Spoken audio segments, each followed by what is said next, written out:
Welcome once again to Digging Deeper with Backyard Farmer. I'm your host, Kim Todd, and on Digging Deeper, we have conversations with experts about important landscape topics. Today, we're going to be focusing on the connection between nutrition and gardening.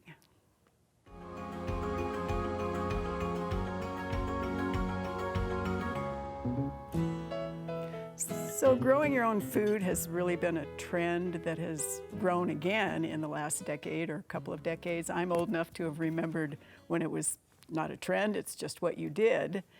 And we're seeing a lot of interest in the connection between the nutritional side and the actual gardening side. So Jean Ann and Ann, you come at this from nutrition and the landscape side with tiny humans and teaching and school and all those kinds of things. So talk about that connection between nutrition and the importance of that, especially in locations in the city of Lincoln or Omaha or the country that are either underserved populations or food deserts, or simply people don't know where their food comes from. They think it comes from the grocery store. Yeah. Well, I think nationwide, when we look at nutrition in our world, we're always really interested in those nutrients of concern. So the dietary guidelines across the nation, we've got vitamins A, D, E, and K, potassium, and then fiber as one of the other pieces there that we're looking at as far as gaps. And then when you throw in what you mentioned as far as food access, that only exacerbates that. So for us, that connection of plants and nutrients is very crucial. So Ann, from a garden standpoint or a landscape standpoint, how are you going to weigh in on this? Well, I was actually going to come at it from a parent's standpoint, a gardening parent. So I remember before I even had kids, my brother-in-law told me, oh, my kids were at the grocery store and they were trying to get him to buy this prepackaged snack or whatever. And he said, if you can read that label and tell me what's in it and understand it, then I'll buy it for you. And so I kind of took that to heart. And so when I think about snacks for my kids, I think simple. You know, if you get a snack from your garden, you know exactly what you're getting. So keeping it simple. And also looking for that color in your garden too, which I'm sure, I'm not a nutrition expert, but I know that the more color you have on your plate, the better it can be. And you can get that from your garden. Which is a really good point, because of course all those antioxidants and all those other interesting nutritional things come with the colors of red and yellow and purple, and I'm not so sure about those white peppers. I think maybe those are maybe a little bit different thing. But so what process do you think about or using when you are working with trying to get people to understand that connection between the nutritional value of a wonderful vegetable or a fruit and their own health? Well, process, I think, also plays a role in terms of that relationship piece of it too. So thinking about, like gardening is really, one of those very efficient ways that we can incorporate all of those learning pieces there. We can talk about responsibility and cause and effect, and little kids can start to learn what it means to work hard and get hungry and then have something to eat at the same time, right afterwards. So that connection starts to play a role in that. But the nutrient part of it, we can also start to talk about what happens in that process from once a plant is picked, and how things change in nutrient content and how that stays in the older kids. So staying in the older children and then taking it home, does that work? How well does that work? Or are there improvements? Of course, there are always improvements we can make, but how do we improve that, a small child learning that a midnight snack tomato is actually a really good snack, getting that home so that it's, not buying the can't read the ingredients thing. I think it's just exposure, right? Exposure again and again and again, starting from young children and going all the way until you're an adult. I mean, I'm a gardener now, and one of my first chores was snapping beans. And I wasn't a gardener when I was a high schooler. I wasn't a gardener when I was in my early 20s, but I have had that exposure and I understand that value. And so I think making sure children of all ages have that helps. I think it's very important. Yeah, and we're using evidence-based curriculums that have shown that connection of, if the youth is involved in the growing and the planting, not necessarily they're the ones doing, but just some involvement. If they have a trusted adult that's there and they're involved in that process, that they're more likely to try that food. So, kids can go through food JAGs. We know that it takes up to 11 times for some kids to try a food before they feel confident that that's something that they liked. And so that increased exposure to that variety can also play a role. Yes, I can attest to that. Asparagus is officially being eaten in my house after 4 years. Asparagus will be eaten. So when my boys were tiny and I needed to pack their food for their daycare, they ate broccoli when they were 2 months old. So of course they eat broccoli now, and maybe it has a different bodily reaction as they're grown men, but they still eat broccoli. So that's a really good point. So you talked about curriculum, Jean Ann. A little bit more about that. What is the curriculum and how is that being delivered?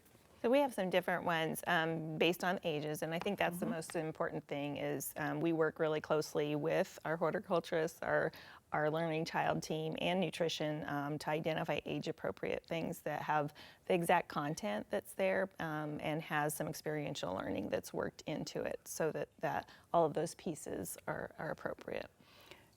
And the connection between actually that curriculum and fingernails in the soil comes into play with what in terms of your own children or design work or your experience, Anne, as a graduate student and working a little bit through this? I think that the most important piece of that is having the support, like the ongoing adult that is, like you said before, really supporting kids and not putting it all on them. I mean, why would you?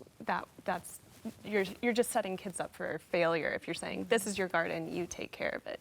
So making sure you have adults that are really bought into this, they know what they're doing, and they're helping the other adults that are involved and continuing the process. So do you see if you start children understanding this young, do they develop a passion for it? That's a good question. And I think there's a lot going on in society right now for kids. Yeah, thanks. So I think that probably has to be continuously studied based on what else is happening with youth. We know that they establish those healthy habits and health behaviors earlier on. So the more exposure you can get earlier on, that plays a role in their decision-making process and how that health role plays roles. So talk a little bit then about the challenges associated with school gardens in particular from the get-go. Getting the approvals, getting the understanding, getting the teachers involved in it. Well, the big part of that is a lot with that support system that's around, and that involves funding, that involves the teachers, that involves the volunteers, and the sustainability plan that's going to be in place. And what are you going to do with the food? So do you have things in place that are appropriate for produce production afterwards? What's going to happen with it?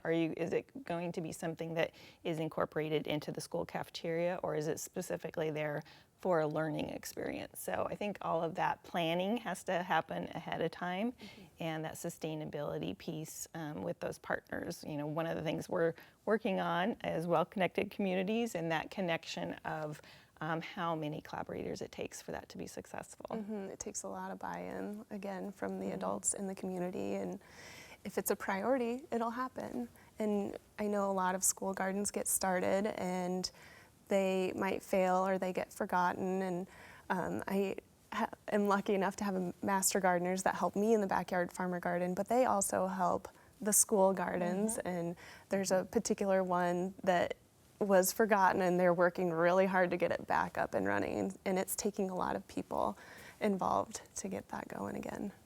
So those of you who are watching us on Facebook, make sure that you give us your comments. Tell us whether you like the direction we're going.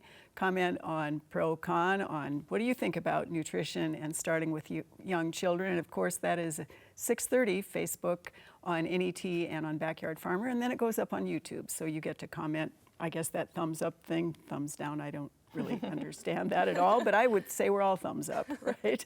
Yes. Okay, so Anne, you went through an interesting design process. Yes. Talk about that a little bit. So I actually got to take a class that was specifically for designing gardens or outdoor play areas, not playgrounds, outdoor play areas for kids.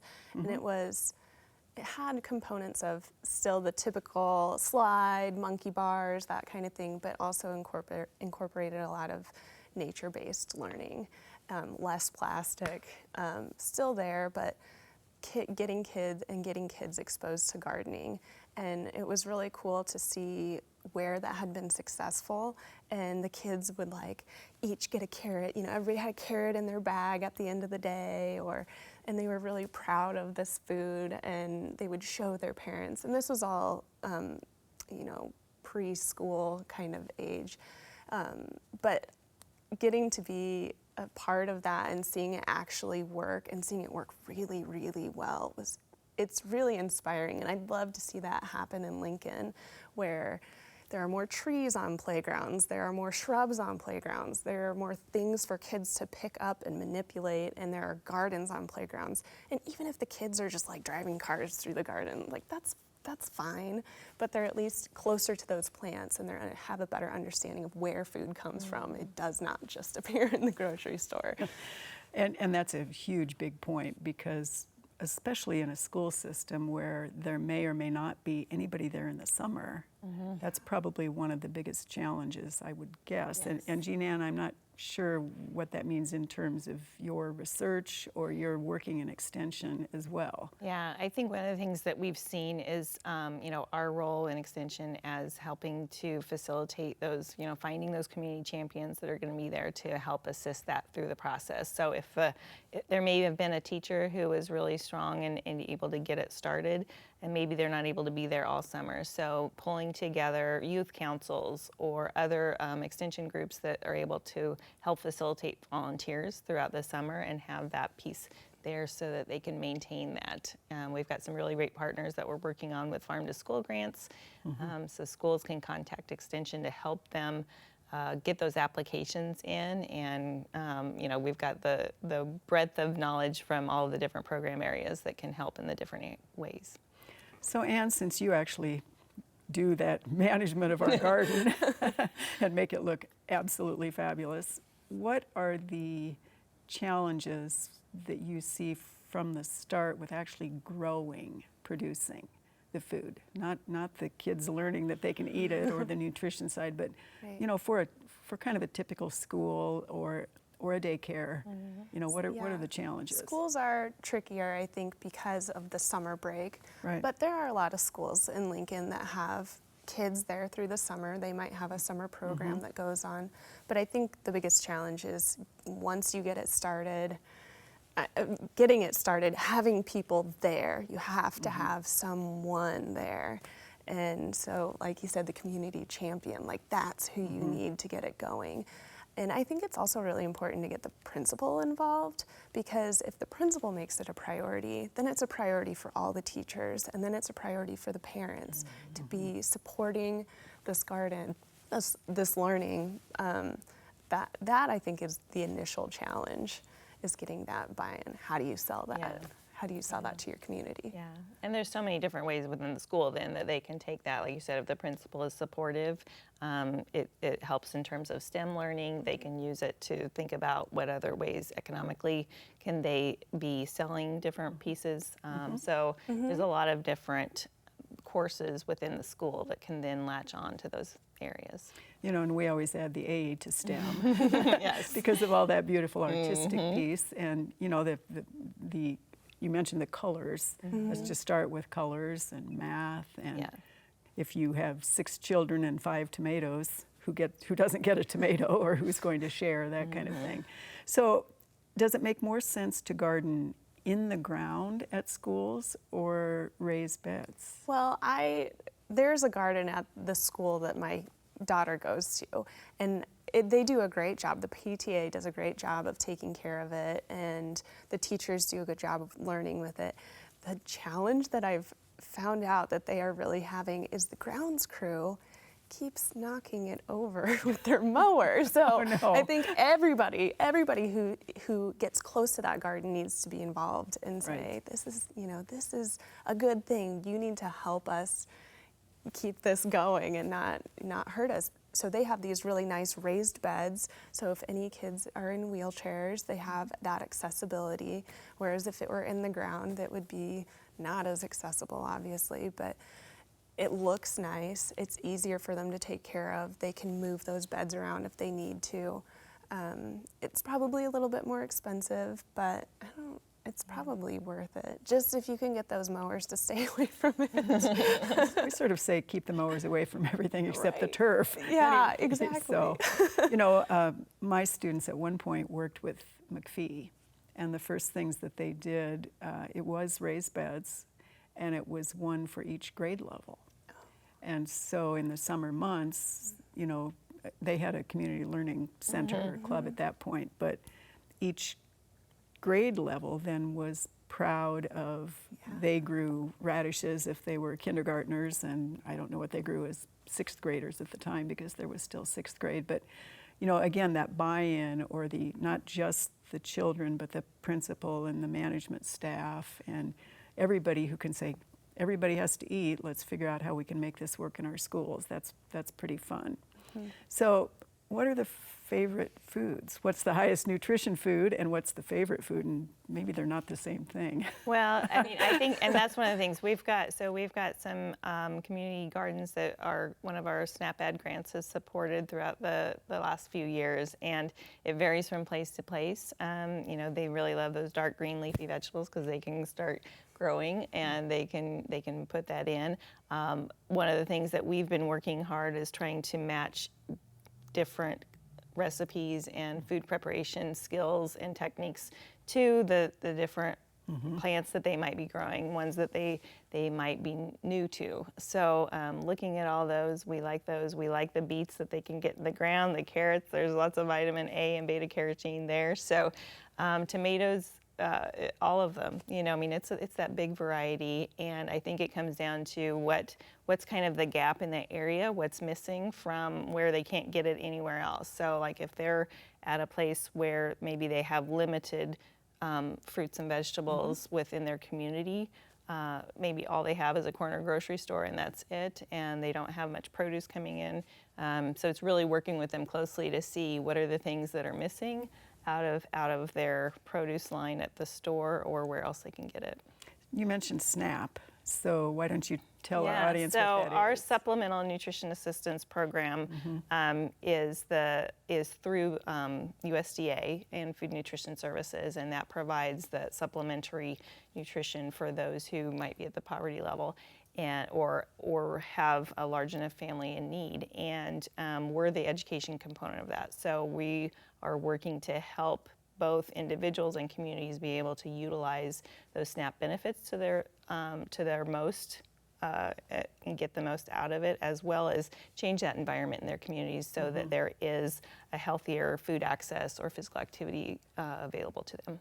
And about safety, food safety and not food security necessarily, but the safety of what is being grown on the school property is, I assume that's high on the list. Right. So food safety, we certainly work with horticulture in terms of that part of it and what's being used, and then work with individuals as far as how they can keep their food safe once they've picked it.